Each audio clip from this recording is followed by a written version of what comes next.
Good morning friends, જય માતાજી, જય સ્વામિનારાયણ, જય સિયારામ.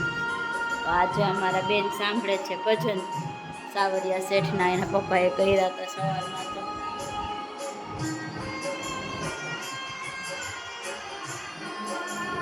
હાય કરજો ફ્રેન્ડ્સને, હાય કરો, હેલો કે તું કરો, હેલો કર દે, હેલો.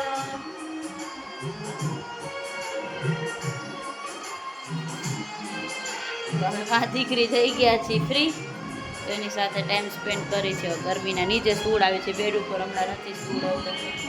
બેનને મેં આમ ટીવી હમું રાખ્યા હતા, તો આખી ગોળ ચકેરી ફરીને હવે આ બાજુ આવે જ પાછા. તો પરમબેન સૂઈ ગયા છે. યોગીબેન સ્કૂલેથી આવશે, લગભગ 1:30 વાગ્યાનો ક્લાસ પૂરો થાય, 1:45-2 સમથિંગ આવશે એ ટાઈમની આસપાસ. તો રોટલીનો લોટ તો બંધાઈ ગયો છે. હવે આપણે ભીંડીની સબ્જી બનાવવાની છે, તો બનાવી નાખીએ ભીંડીની સબ્જી. અને રોટલી થાય તો રોટલી કરી નાખીએ. આ બેન ન ઉઠે તો, એટલે આવે તો સીધું જમવાનું જ છે. બેન સ્કૂલેથી થાયકા પૈકા આવ્યા હશે, આજ તો ફર્સ્ટ ડે છે એનો સ્કૂલનો. ને મેં ડાયપર ફ્રી કર્યા હતા, તો આખા પીપીવાળા ભરાઈ રહ્યા. તો કપડાં બપડા બધું ચેન્જ કરીને સીધા હોવડાવ્યા. તો હવે ઊંધી પડવાની ટ્રાય કરે છે. થઈ જાવ, હાલો સીધા સીધા થઈ જાઓ પાછા. કેમ થવાનું સીધું? થઈ જા સીધી, સીધું થઈ જાઓ મારો દીકરો. કેમ થવાય સવડું? સવડું થઈ જાઓ. ટર્ન ટર્ન થઈ જાવ આમ. હા, ટર્ન થઈ જાઓ. પાછું પાછું ટર્ન કરી લ્યો. કેમ ટર્ન કરવાનું? કરો મારો દીકરો, ટર્ન કરી લ્યો. કેમ કરવાનું? હવે અવળું તાત આવડશે નહીં. હાથ કાઢતાય નથી આવડતું, ને હવડું થતાય નથી આવડતું. ખાલી ઊંધું પડતા જ શીખાઈ ગયું છે. પછી હમણાં કજિયો કરશે, નહીં હવડું કરી દે ને એટલે આપણને જો બોલાવે આવો આવો એમ. વોકી થઈ જાય હો, મમ ખાધું હોય. ઊંધું ન થવાય. સવડું થઈ જા.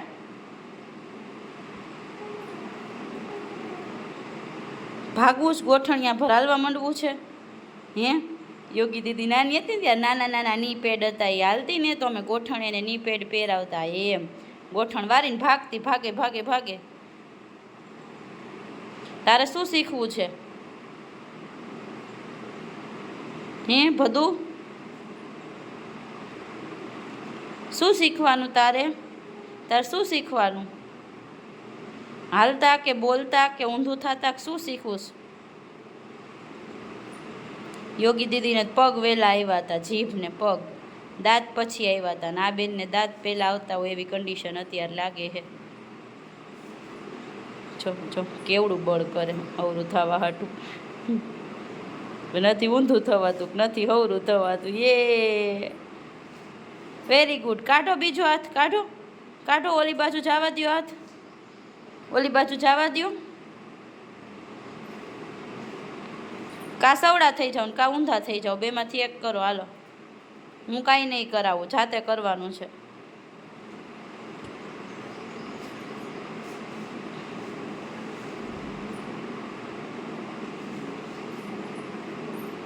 હમણાં નહીં મેળાવે ને એટલે રોવાનું ચાલુ. સવડા થઈ જાઓ. ઊંધા નથી થવાતું ને તો સવડા થઈ જાઓ. હા, આવડી ગયું. વાહ રે વાહ, ગુડ ટ્રાય. ભદો ઊંધો તો થાય જ નહીં. બેનની સ્કૂલેથી મેસેજ આવ્યો કે બસ 15 થી 20 મિનિટ સ્કૂલેથી જ લેટ છે. એક તો એમને ટાઈમ હતો 1:30 વાગે છૂટવાનો, એટલે 1:45 થી 2 ની વચ્ચે સ્કૂલેથી આવી છે. પણ હવે બસનું હોરન વાગ્યું 2:10. પરમેશ્વરી બા સૂઈ ગયા છે ને યોગી બા વખત સૂનું સૂનું લાગતું હતું. નકર તો 11:15 એ સ્કૂલેથી વધીને 12 વાગે આવી જાય. તો 2 કલાક તો ધબધબાટી અમારે હાલતી હોય સુવા સુધીના ટાઈમમાં. હવે ફાઇનલી અમારા બેન આવી ગયા, અને ભગીરથસિંહ પણ હજી આવ્યા નથી. દિવ્યાબેન કચરા પોતા કરવા આવવાના છે, એ હજી નથી આવ્યા. એ 1:30 વાગે આવી છે, પણ આ જેને બેને 10 થઈ ગઈ, હજી નથી આવ્યા. ખબર નહીં આજ બધા કેમ લેટ છે.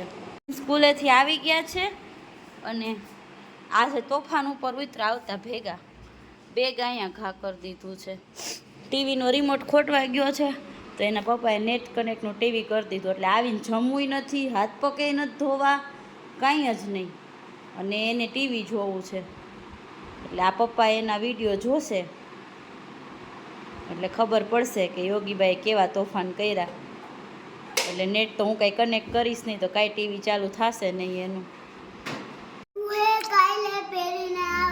અમારે વાત થઈ ગઈ છે પણ બેટા. શું કીધું? તો કયા પહેરવાના? દિવસની છૂટી મળી છે તો પહેરવાના ક્યાં? સ્પોર્ટ યુનિફોર્મ તો એ ક્યાં મળશે? સ્કૂલે. તો બહારથી હું લેતો આવું તો ચાલશે ને? નો ચાલે. કેમ? બીજું પણ આપણે 15 દિવસ વેઇટ કરવાનું કીધું છે બેટા. સ્કૂલ વાળા જ કીધું છે. હું તાર ટીચર સાથે વાત કરી લઈશ હમણાં જમીને. ઓકે ટીચર હે ને 11:30 સુધી ને જ બેઠા. ચાલો તો હું ફોનમાં વાત કરી લઈશ. ઓકે કરી ઓકે કરી લઈશ.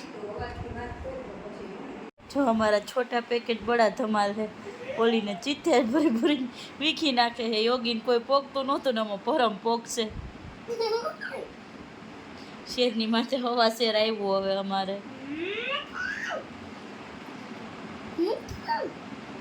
મારું નહીં મારું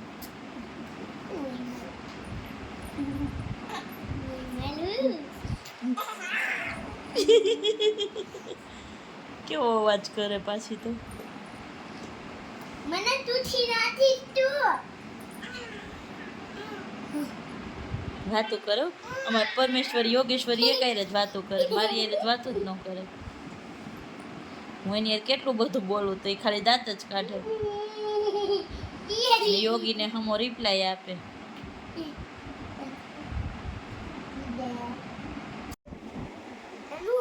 યોગી પાછળ પર અમને ફ્લેશ કાર્ડથી એજ્યુકેટેડ કરે છે. અત્યારે નાના છોકરાની યાદશક્તિ સારી હોય એવું કહે છે. તો પરમબા બધું દેખાડે છે ને. પરોઠી વાળીને હરખા થઈને બેસી ગયા. વાગ્યા 3:45. હવે હું કામ કરીને ફ્રી થઈ. કપડાં સકેલવાનો ઢગલો તો બાકી, ગામમાં જવાનું છે.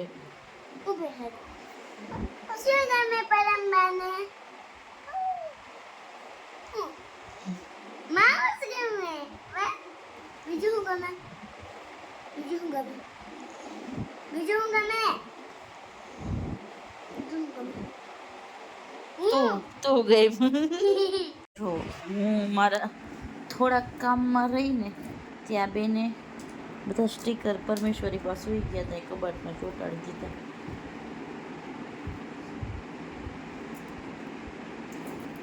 આવું જ કામ વધારતા હોય બેઠા બેઠા. હજી ઓલા કચરા પોતાવાળા બેન કચરો પોતું કરીને ગયા છે ને ત્યાં કચરાનો ઢગલો કરી દીધો. આમને સ્કૂલમાં છે ને બહુ બધા પ્રોજેક્ટ્સ ને એવું આવે તો આ બધા સ્ટીકર અમે એના માટે રાખ્યા હતા કે યુઝ કરવા થાય, ટાઈમે લેવા જવા ન પડે. હવે ફ્લાવર્સ બધા બગાડી નાખ્યા બેને, અને હવે ફ્રૂટ બગાડવાનું ચાલુ કર્યું છે.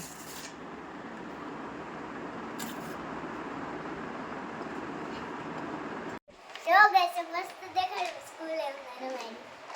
આજે આપણે સ્કૂલે રમાડ્યું. વેરી ગુડ આવ્યું. વાહ રે વાહ. મને મેં દીધું. જઈ રહ્યા છીએ બજારમાં, કારણ કે પરમબાને ઓલા ઘરે મૂકવાના થશે.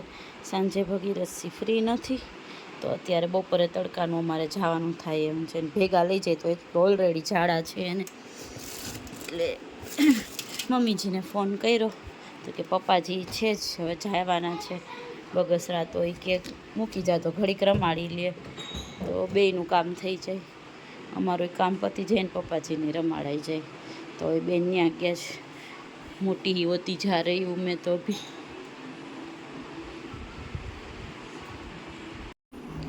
તો પરમબેનના જે દાદાને મળી આવ્યા. દાદા જશે તો પાછા આવતા રવિવાર સોમવાર આવે. આપણે કપડાનો ઢગલો લઈને બેસી ગયા છીએ. મોટા મહેમાન આવ્યા છે આપણી ઘરે, બજારમાંથી આવી ગયા. અને ભાભુ પરમેશ્વરી બાને દૂધ પીવડાવે છે. તો ભગીરથસિંહ આજે હાજર છે નહીં અને ગેસ્ટ છે, તો આપણે પંજાબી શાક ને નાન ઘરે બનાવવાનું છે. તો હું ચાલીને લેવા જાઉં છું વસ્તુ. બહુ ટાઈમ પછી હું દુકાને વસ્તુ એકલી લેવા જાઉં છું આ વખતે.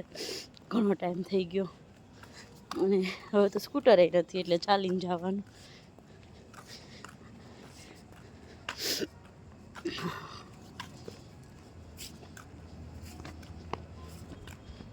આપણે લઈ લીધી છે છાશ અને મેંદો. જે મસાલો જોઈ છે એ ને પનીર ને નથી તો હવે આપણે બીજે ગોતવા જવું પડશે. ભગીરથથી ન હોય એટલે હું બહુ હેરાન થઈ જાઉં. શરૂ થઈ ગઈ છે પંજાબી શાકની અને આજે નાન બનાવી છે ઘરે, કારણ કે એકવાર ઘરે બનાવી હતી ને તો યોગીબાને ભાવી હતી તો આધુબેના જાવ્યા છે તેને પંજાબી શાક ને નાન ને ભાવે બહુ, તો આપણે એ બનાવશું આજ. બધું તૈયારી 2 સબ્જી પંજાબી બનાવવાના છે, એક સેવ ભાજી દૂધવાળી અને એક કાજુ કરી. બાય. જો આધુબેનને જવાનું મન નથી થતું, સ્કૂલે પરીક્ષા છે ને કાલથી. આવજો.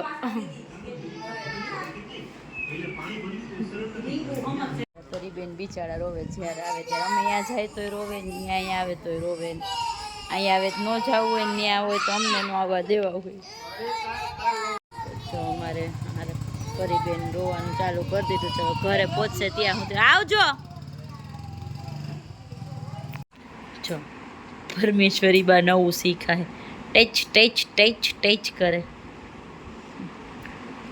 આયા પરમ પરમ માદીકો હકુ કુકુ ડાયફિયો પહેરો છે.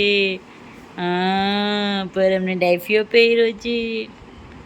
કેવું છે હોય જાય કામાં દીકરાને બિચારા ગોદડીઓના ઢગલા થઈ ગયા. ડાયપર ફ્રી કરી હતી તો અત્યારે મહેમાન હતા એટલે પાછું ડાયપર પહેરાવી દીધું હતું. તો હવે બધા મહેમાન ગયા અને આપણે ફ્રી થઈ ગયા. પછી આ જૂભા પગે રસોઈ કરી ચાચા ચણાની, પગની પેન્યું દુખવા માંડી. તો આપણે આજનો વ્લોગ અહીંયા ચેન્જ કરીએ છીએ. Tata bye bye, C you, good night, take care.